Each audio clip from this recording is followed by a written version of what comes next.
E aí pessoal, o professor Gessé falando aqui. Voltamos aos nossos estudos sobre deslocamento de equilíbrio. Hoje vamos falar sobre o princípio de Le Chatelier, ou o princípio da força ante a fuga, e também um pouco sobre a variação das concentrações dentro das reações químicas, né? Considerando aí os equilíbrios químicos. Então, quimicamente, o deslocamento de equilíbrio eles são explicados pelo princípio de Le Chatelier, ou o princípio da fuga ante a força. Em 1888, com base em observações experimentais, o cientista francês Le Chatelier concluiu que quando um sistema em equilíbrio sofre uma perturbação, ele se desloca no sentido de anular a perturbação que lhe foi imposta. Tá? Então, se tu perturba ali o equilíbrio, adicionando reagente, ele forma mais produto. Tá? Então, ele sofre uma perturbação, ele vai querer anular aquilo dali. Se tu tem mais reagente, ele vai formar mais produto. Se tu adiciona mais produto dentro da reação química, ele vai perturbar o sistema, e ele vai tentar anular isso formando mais reagente e vice-versa, tá bom? Isso é explicado pelo princípio de Le Chatelier, ele fez isso experimentalmente. Estudaremos agora os artifícios experimentais que podem ser usados para o deslocamento de equilíbrio, tá? Como a síntese da amônia, que foi a reação que a gente estudou na aula passada. Certo? Então, o primeiro critério é a variação da concentração. Certo? Então, o estudo cinético das reações químicas, a gente vai fazer o estudo cinético. O que é o estudo cinético? É o estudo da velocidade das reações químicas, como isso pode ser alterado, tá bom? Especificamente aí para a amônia. Então, como eu falei para vocês, o estudo cinético representa o estudo das velocidades das reações químicas e depende do quê? Da concentração das espécies. Quanto maior a concentração dos reagentes, maior a velocidade da minha reação química, tá bom? Então, quanto mais reagentes eu coloco, mais choques efetivos eu vou ter entre as minhas moléculas, e aí eu vou ter uma maior velocidade de reação química, tá bom? Então, a variação da concentração é referente à concentração dos meus reagentes normalmente, tá bom, galera? Então, eu posso, no primeiro caso, fazer a adição de um participante, reagente ou produto do equilíbrio, tá? Então eu posso adicionar tanto reagente como produto. Normalmente, a gente vê situações em que é adicionado reagente para formar mais produtos, certo? Mas isso pode acontecer nos dois sentidos. Então, adicionando gás de nitrogênio à síntese da amônia, eu vou colocar aqui a reaçãozinha para a gente entender melhor, tá? Eu vou colocar aqui a reação e aí a gente faz uma análise mais específica. Prontinho, eu coloquei aqui a reação para a gente, o N2 mais o hidrogênio 2 formando amônia, tá? A proporção aqui a gente está vendo que é de 1, tá bom? De 1 para 3, Falta um coeficiente aqui para 3 para 2, Tem que ter essa proporção, porque eu tenho 3 vezes 2 aqui são 6 hidrogênios, 3 vezes 2, 6 hidrogênios, 2 nitrogênios, 2 nitrogênios. Certo, então o que acontece quando eu adiciono um participante, reagente ou produto? No caso aqui, adicionando gás nitrogênio. O gás nitrogênio é o N2, tá? Na síntese da amônia. Essa é a síntese, a formação de amônia aqui. Então, se eu adicionar nitrogênio, o que acontece com o meu participante, com a minha reação química, com o meu equilíbrio? Cresce o número de colisões efetivas com do gás nitrogênio com o gás hidrogênio. Quanto mais nitrogênio eu tiver aqui no meu meio, mais eu vou estar colidindo aqui com hidrogênio, galera. Tá bom? Eu vou ter mais colisão. Isso a gente viu lá no efeito da concentração na velocidade da reação química. Isso vai alterar, vai aumentar a velocidade da reação química. Tá? A velocidade da reação direta, V1, também aumenta. A V1 é esse primeiro sentido aqui. A V2 é esse sentido de volta. Então, quando eu adiciono mais nitrogênio, esse sentido aqui vai ser favorecido da formação de produtos, porque vai compensar pelo princípio de Le Chatelier, tá? Eu vou adicionar mais nitrogênio, vai reagir com mais hidrogênio, tá? Então, eu perturbei o meu sistema. Então, para compensar isso, eu vou ter que formar mais produtos.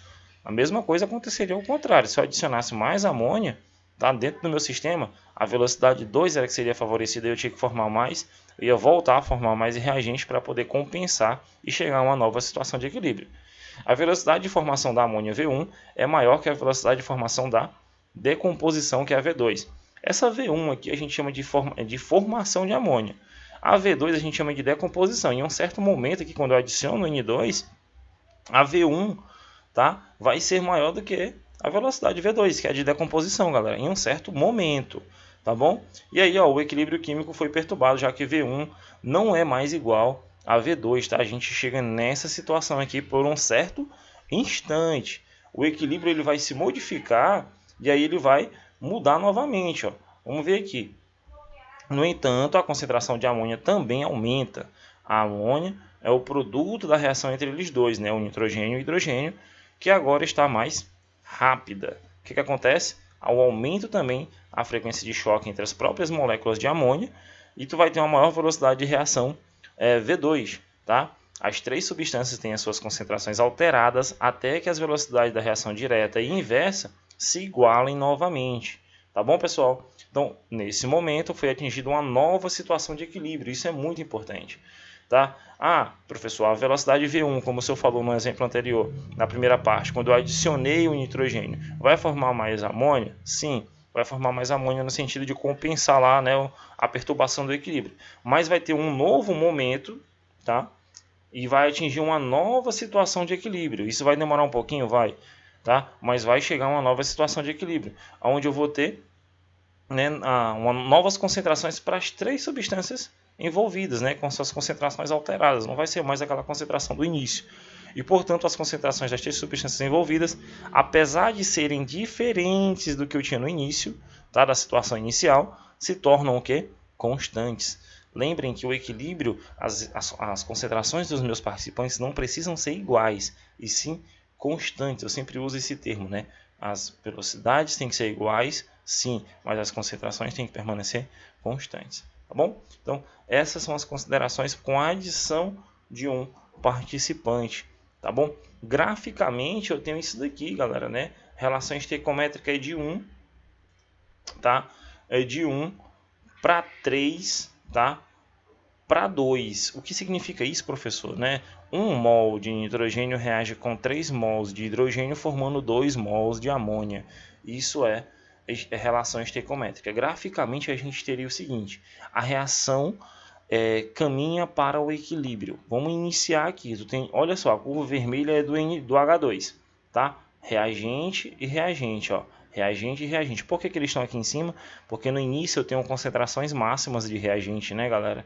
Tá bom? E no começo eu tenho uma concentração zero de produto, não formei produto ainda, tá bom? E aí no decorrer da reação química, tu vê que essa curva ela vai se inclinando aqui, vai descendo, ó. Por que ela vai se inclinando e vai descendo? Porque são reagentes e reagentes são consumidos, então vai decrescendo. E por que essa daqui vai subindo? Porque é formação de produto, galera. E aí, ó, o produto vai sendo formado até chegar a uma situação aqui, ó, em que é constante. Tu vê que esse patamar aqui se mantém constante, tá? Isso daqui é a minha situação de equilíbrio estabelecida por alguns instantes. Por que por alguns instantes? Porque eu disse para vocês que eu ia chegar aqui e eu ia adicionar nitrogênio. Tu vê que eu adiciono aqui, ó, uma certa concentração de nitrogênio, esse patamarzinho aqui sobe, tá? Aí eu perturbei aqui nesse ponto o meu equilíbrio. O que vai acontecer?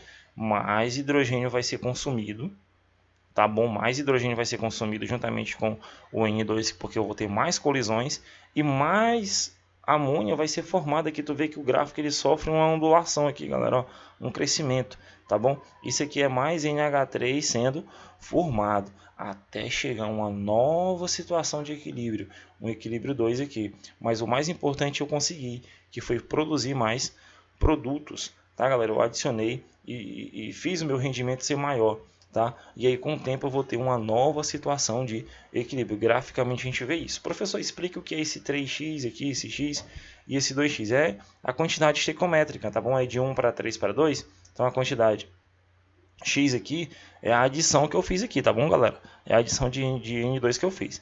Esse 3x aqui é os 3 mols, né? É a proporção que eu tenho, né? 3 partes de hidrogênio sendo consumidas e esse 2x significa esse 2 que eu tenho aqui no meu produto, que é o que está sendo formado, né? A proporção de 3 para 2, de 1 para 3 para 2. Tá bom? E isso aí você usa até para fazer os cálculos de concentração. Essa é a relação que a gente tem. Eu tenho aqui a constante de equilíbrio fica constante. Olha só que redundância, né, pessoal? Mas é muito importante esse conceitozinho aqui, tá? Que a gente vai ver agora para situação que envolve aqui o ácido acético e o etanol, formando acetato de etila e água. Só que eu vou deixar isso para o próximo vídeo, que eu vou trazer como exemplo para vocês. A gente já está aqui com 10 minutos, então eu vou deixar aí para vocês.